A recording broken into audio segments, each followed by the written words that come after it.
Olá, queridos educadores. Nossa convidada de hoje é a Lúcia Iratsuka, que escreveu e ilustrou, entre outros títulos, duas pequenas joias, O Guardião da Bola e A Máquina de Retratos, que dão voz às memórias de infância de Luiz, que virou Luizinho, que virou Zinho, histórias inspiradas em memórias de seu pai.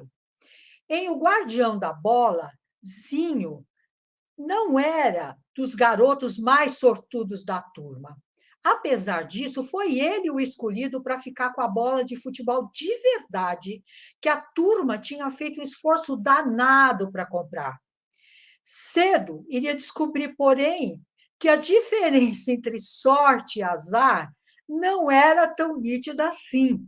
Essa delicada obra de Lúcia Iratsuka nos mostra como um acontecimento aparentemente simples pode estar repleto de pequenos dilemas éticos e escolhas um tanto difíceis.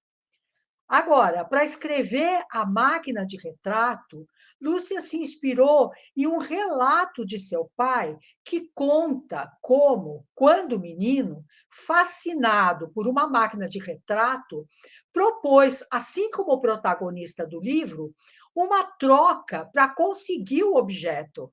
Nessa delicada narrativa, Lúcia nos faz pensar a respeito do tempo e da impermanência das coisas, nos lembrando porque, afinal de contas, a invenção da fotografia despertou tanto fascínio entre nós, humanos. Lúcia, muito bem-vinda. Apresentei você primeiro como escritora e depois como ilustradora, seguindo aí a ordem alfabética. Mas não foi exatamente nessa ordem que essas linguagens se apresentaram para você, não é? Conte um pouco a respeito de sua trajetória com o desenho e com as palavras. Olá, Mazé, obrigada por esta conversa. Sempre um prazer falar de livros, arte. Bom, então, exatamente, eu iniciei assim esse meu caminho como ilustradora, trabalhando também para as editoras, ilustrando o texto de outros autores. Isso foi o início.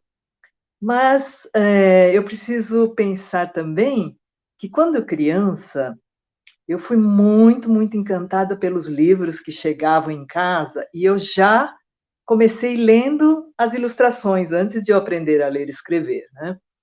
Então, nesse período, eu acho que já havia ali uma sementinha.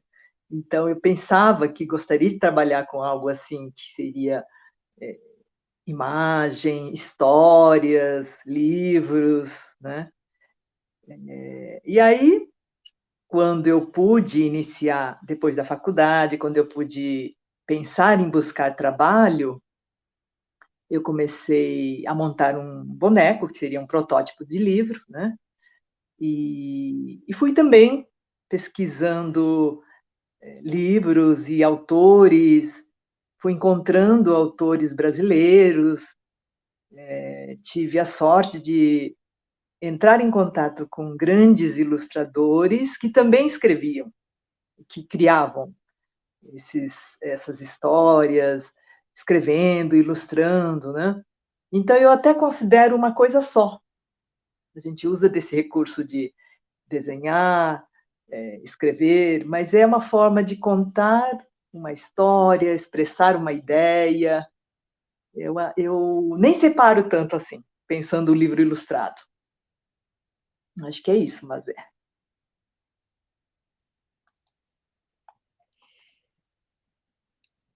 Já que estamos na esfera das memórias, como foi para você se inspirar para escrever esses dois livros a partir de relatos do seu pai? Como é que você transitou entre a ficção e a não ficção? Bom, houve época lá atrás, quando eu estava começando, que sempre fazia uma pergunta: onde estão as boas histórias? E ficava em busca dessas histórias. né? Como se estivessem longe, eu tivesse que buscar, esperar essas histórias chegarem.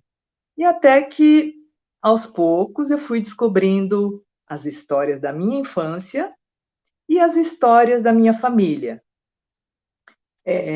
Eu vou anotando, assim, anotando nem sempre no papel, mas dentro de mim, alguma coisa que me emociona.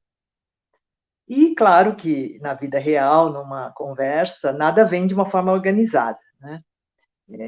Mas tem hora que toca um sininho, alguma coisa dá um sinal, e a partir daí eu penso, bom, tem alguma coisa que me emocionou, algum sentimento que está ali, e eu tento identificar esse sentimento.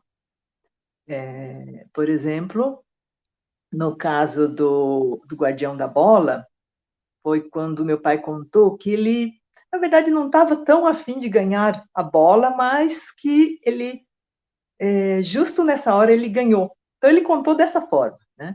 Eu pensei, nossa, acho que aí tem uma história. Agora, para construir uma história, eu tenho bem claro que eu não preciso estar tão presa ao que foi contado, mas a alguma emoção que despertou dentro de mim, e que é uma ficção, e tem que se tornar verossímil para o leitor. E, em geral, tem a ver com a vida, com as perguntas que eu fazia na infância também. Então, o que é a sorte? O que depende de mim? O que não depende? Então, eu acho que estava comigo, essas perguntas já estavam comigo desde quando eu era pequena. E aí eu vou tentando organizar essa história, mas eu deixo muito tempo também descansando. Chega um momento que essas histórias começam a ter uma certa clareza para mim, onde eu poderia trabalhar o conflito central, né? A primeira camada.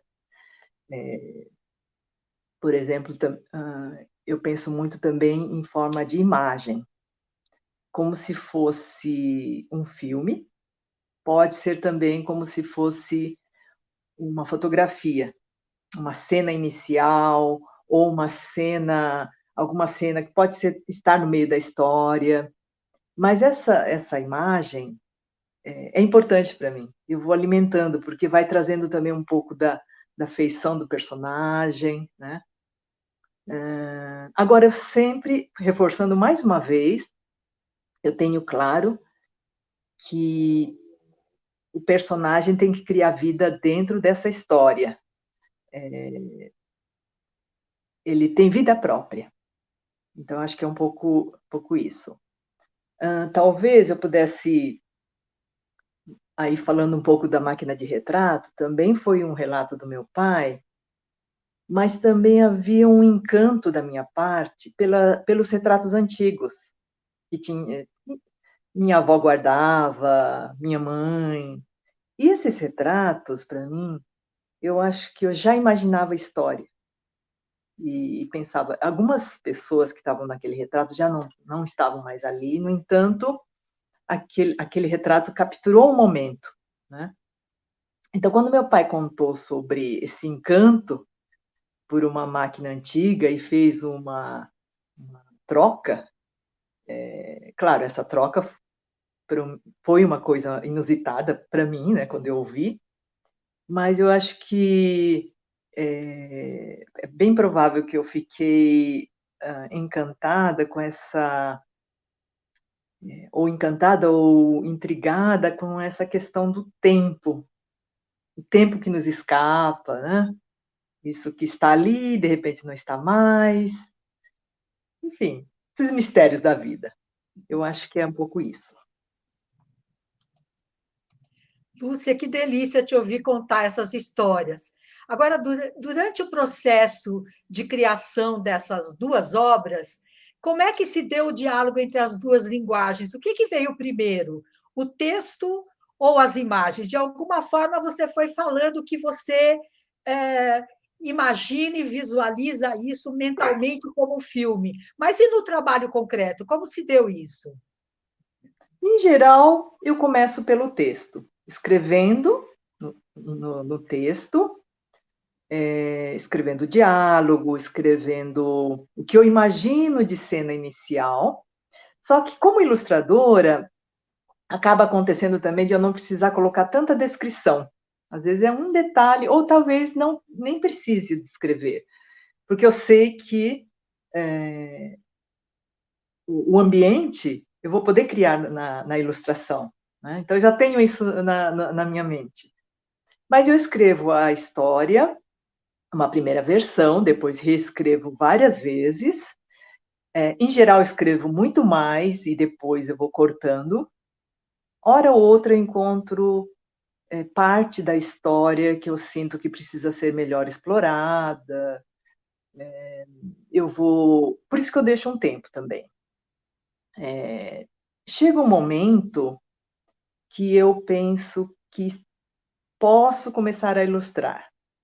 Mas já me aconteceu de eu pensar, tá, agora eu vou começar a ilustrar. E eu pensei em cenas muito coloridas, que depois que transformei no boneco, que seria o protótipo do livro, eu tenho até aqui para poder mostrar, que seria esse boneco, seria esse protótipo, onde eu vou sentindo folhear, sentindo o time, né?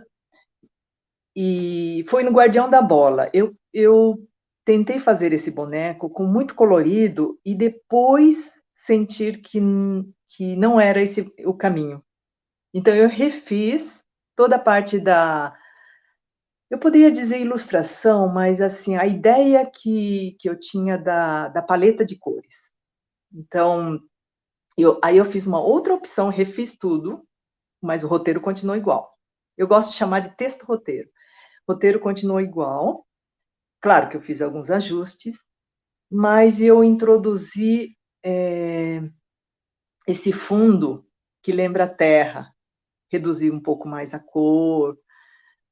Foi mais ou menos esse o processo. Então, eu hoje, quando penso na ilustração também, eu penso muito nessa paleta de cor que vai guiar a história, né? Eu acho que um pouco isso. Talvez possa complementar um pouco mais, mas assim. Nossa, que delícia! E para mim é muito especial, na apreciação que eu tive do livro, essa paleta ela marca mesmo, ela confere uma unidade. É muito interessante ouvir essa confirmação de coisas que a gente percebe como leitor e vê que está na intencionalidade do artista. Muito legal. Agora, Mas Lúcia, eu posso só complementar uma coisa? claro, querida. Comparando, por exemplo, Guardião da Bola, comparando os dois, né? Como é, são os mesmos personagens, eu penso como talvez uma trilogia, mas por enquanto tem seria digamos, um par aqui, né? Então dá uma unidade a esse fundo que eu usei o papel, a base com essa cor areia, né? Porém, no Guardião da Bola entra um pouco mais forte o azul. E na máquina de retrato, eu pensei, eu vou me inspirar nas cores dos retratos antigos. E também eu reduzi mais ainda. E tem uma Olha. diferença entre a cor dos retratos que estão dentro desse livro e a cena do menino, da família, enfim.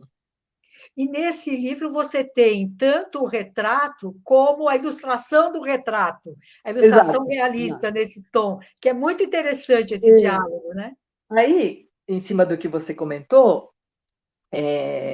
cheguei a pensar em colocar alguns retratos reais que eu busquei aqui no álbum de família, porém, para contextualizar dentro para a história ficar verossímil, eu vi que não tinha também tantas cenas assim, E também tem um momento que eu comecei a me atrapalhar se eu começar a misturar retrato de verdade, né? Não, aí eu tive que pensar, não, dentro da história, é a história do menino, a história do meu pai é outra história que me inspirou, então eu coloquei mais como dedicatória e no final na biografia, separando bem.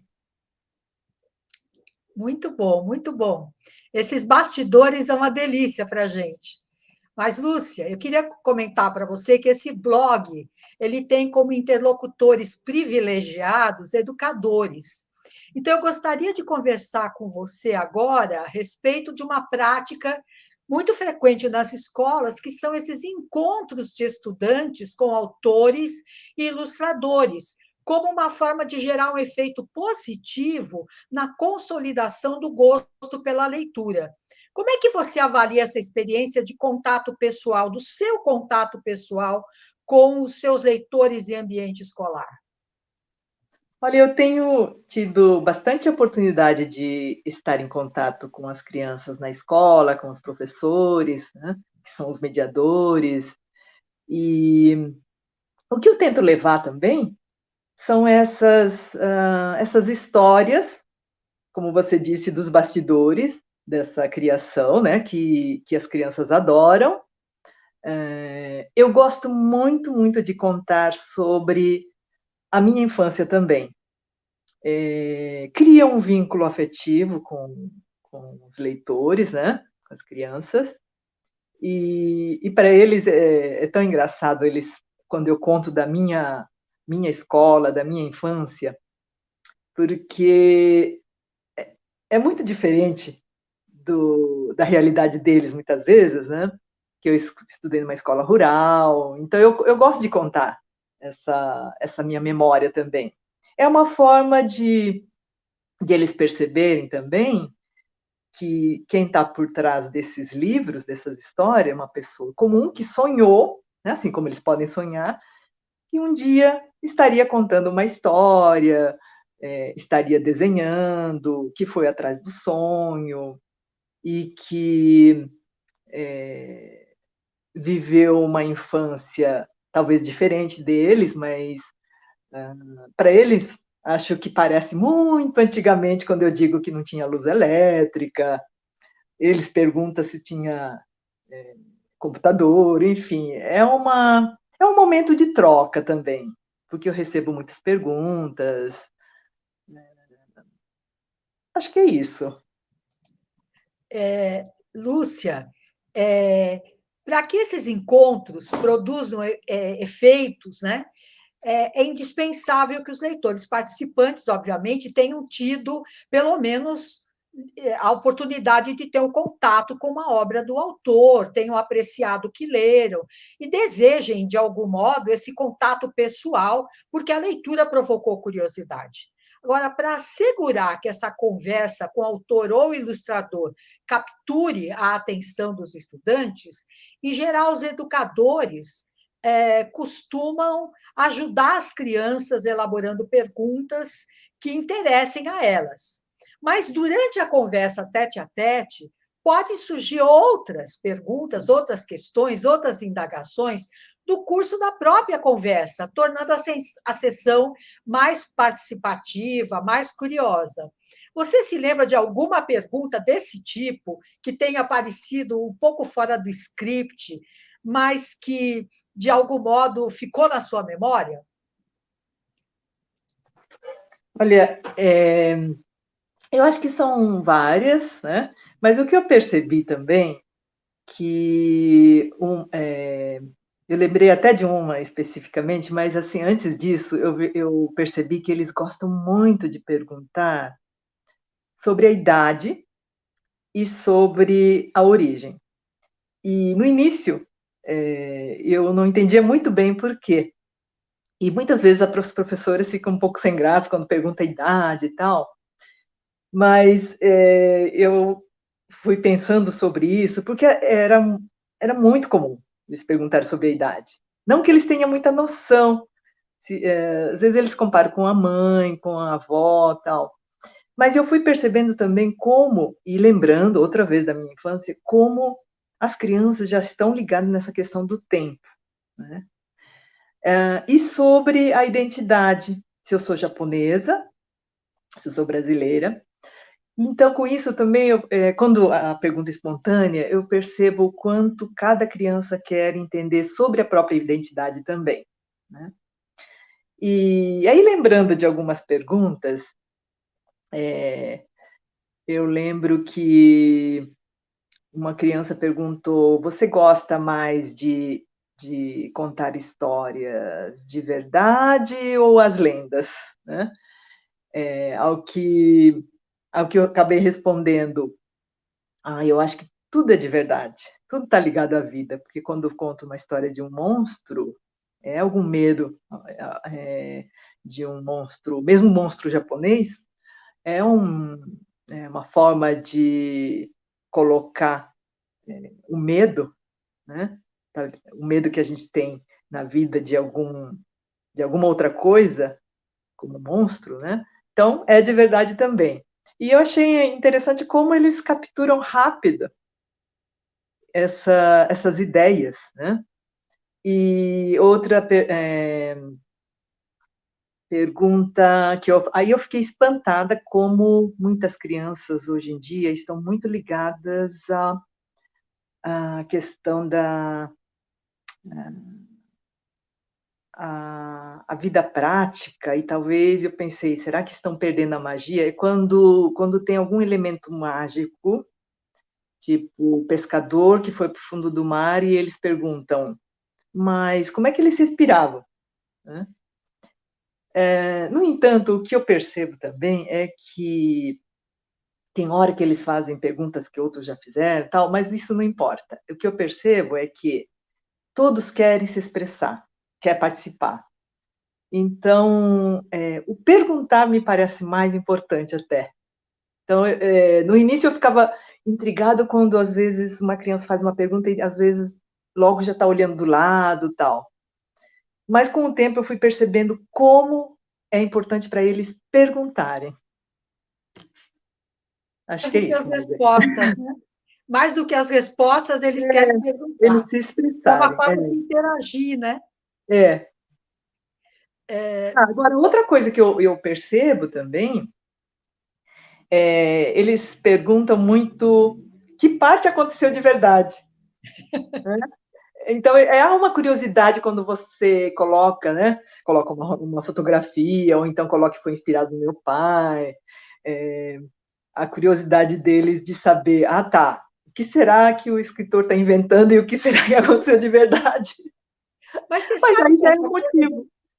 é Aí eu não sei se interessante eu porque poder essa coisa explicar. do que aconteceu de verdade também está presente muito forte no adulto, né? Baseado em fatos reais. Exato, exato. É isso mesmo. E acho É que uma eles também chamada. querem. E aí eles trazem também algumas lembranças do que alguém contou na família, né? Acho que é Muito assim. interessante. Lúcia, para que nesses encontros também é muito comum que os professores promovam diversos tipos de leitura, escrita, desenhos ou outras formas de expressão sobre a obra lida, exposições de trabalhos para serem apreciados por colegas, familiares, naturalmente também pelo escritor ou ilustrador, leituras públicas, dramatizações da obra, enfim. Você já experimentou algo assim que guardou na memória? Não sei se eu entendi se que é da minha lembrança, né? Mas eu vou Sim. falar e depois, se não for, você me pergunta de novo. Eu, quando era criança, como eu morava na roça, não tinha assim uma oportunidade de participar de uma exposição, nem de concurso. Mas eu lembro que eu tinha uma vontade enorme, principalmente olhando os livros, né? E eu ficava pensando como é que as pessoas que trabalham hoje com livro, trabalham com desenho, chegou a esse lugar onde está publicando. E eu queria muito, primeiro, pedir para meus pais se não tinha algum concurso de desenho. acho que esse desafio, né? Ou mostrar para alguém. E aí eu encontrei um concurso dentro da revista que meus pais assinavam, em japonês. Só que era no Japão. Mas eu decidi mandar.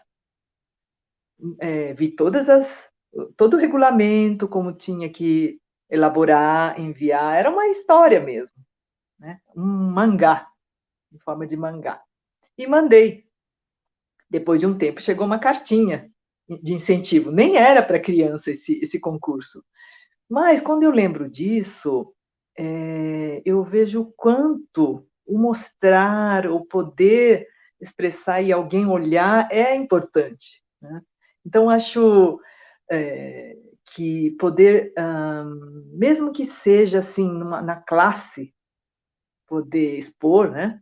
E quando eu tenho alguns encontros por esses dias também, encontros até virtuais com classes, nesse período, muitas vezes as professoras mostram os trabalhos, né? E acontece de uma criança falar, não, mas cadê o meu? Esse é o meu. E quando eu ia para as escolas, este ano não pude ir, mas quando eu fui, a criança já vinha falar, olha, aquele é o meu, né? Então, essa ideia de que alguém veja, né? Isso parece ser muito importante. Todos querem ser escutados, assim como querem mostrar a própria expressão, que seja em desenho, seja forma de histórias, contar, né? Então, de que eu lembro da minha infância é isso, e eu vejo que o ser humano não muda, né? Essa vontade que a gente tem de trocar. Não, mas ficou muito bem respondido, Lúcia. A gente precisa do olhar do outro para conseguir se constituir como escritor, como ilustrador, sem dúvida, muito incrível. E essa É, sua memória é uma delícia. e na verdade, nessa cartinha, apesar de que depois eu fui descobrir que não era para criança, mas o fato de ter chegado essa carta dizendo muito obrigado por ter mandado do Brasil, continue estudando. Então, toda vez que eu me sinto, que isso acontece com todo profissional em algum momento da vida, sentir-se perdido, será que estou no caminho certo? E todas as vezes que eu pensei nisso, quando eu lembrava desse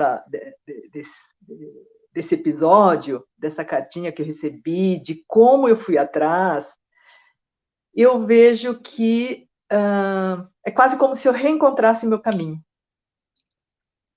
Olha que coisa, né?